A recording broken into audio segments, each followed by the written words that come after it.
LIU, we got head coach there, Kellogg, Julian Batts.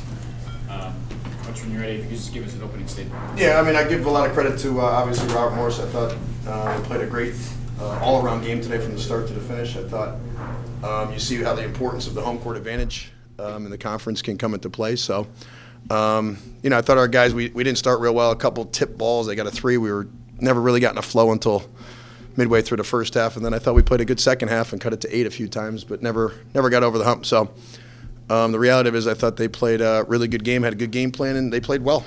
And in a conference where, obviously it's one and done, today was their day.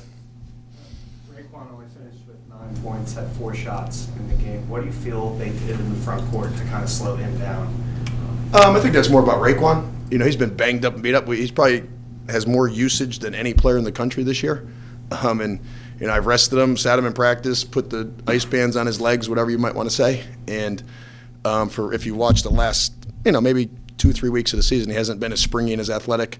So I thought their athleticism on the front line and then building a wall, and the kid, Brahma, did a nice job on him. But some of it was what they did, and I think some of it was he's just not as bouncy this time of year as he was earlier in the year. And, it's one of those things where you're playing 40 minutes a game and you're banging against 6'9", 260-pound guys at 6'4", 6'5". That can wear on you some. So I'm proud of the way he played this year.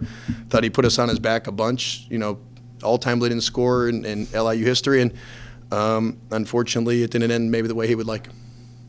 Or more is it pretty even scoring lines across the board? Is that kind of what makes them tough to guard at times that a lot of guys could beat you? Yeah, they do a nice job of kind of knowing the roles, and everybody kind of moves in sync, and different guys can make different plays at different points in the game, which makes them pretty effective. We're probably across the board the most well-rounded team as far as scoring and playmaking abilities of anybody in the conference.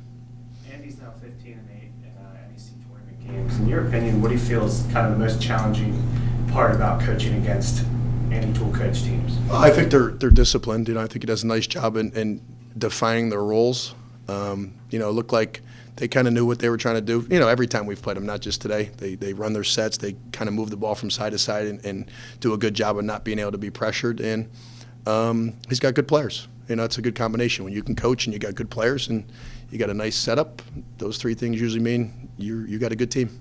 Julian, as far as your progress throughout your career, you started as more of a role player than your last team as a senior. You lead the team in scoring in a conference tournament game. How would you describe your progress, during your career at LIU? Honestly, I think I've had the same role. It's kind of be like the brains on the court, the coach on the floor. And if my teammates ever needed me to step up, that's what I tried to do. I think I always knew that I had guys ahead of me that were our key guys. And I kind of just always kept my role being that coach on the floor and make plays when I need to and when my number was called. How did you want to, when the offense stagnated a little bit today, kind of, be able to provide a spark? It was potentially my last game. I just wanted to go out, leave nothing on the floor, and just try my best to will us back as much as I can. Julian, I know it didn't end how you wanted to, but was there any extra motivation coming back and playing in Pittsburgh?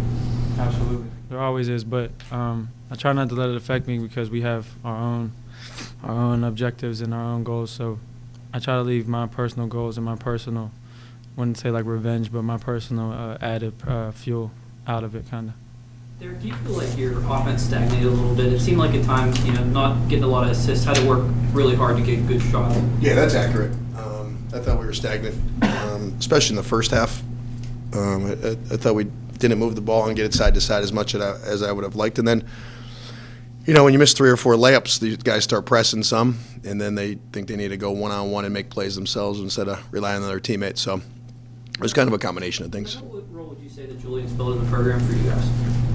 He's been great, especially since I've been able to coach him for 3 years. He's a guy that you can rely on to come to practice every day and work really hard, be a good, I don't want to say calming influence, but a good kind of fiery guy who gets his teammates ready to go. And I think on the floor, you can rely on him to know what to do with the ball, which I think at times is as important as maybe a guy that can dunk or run the floor really fast. He's got a good mind for the game, and the good thing about him is I think whatever he decides to do in life, I think he's got a good career ahead of him, whether it's trying to play, whether it's coaching, whether it's just being a good pillar in the community and a good family man. He's got good upbringing. He's a really good kid.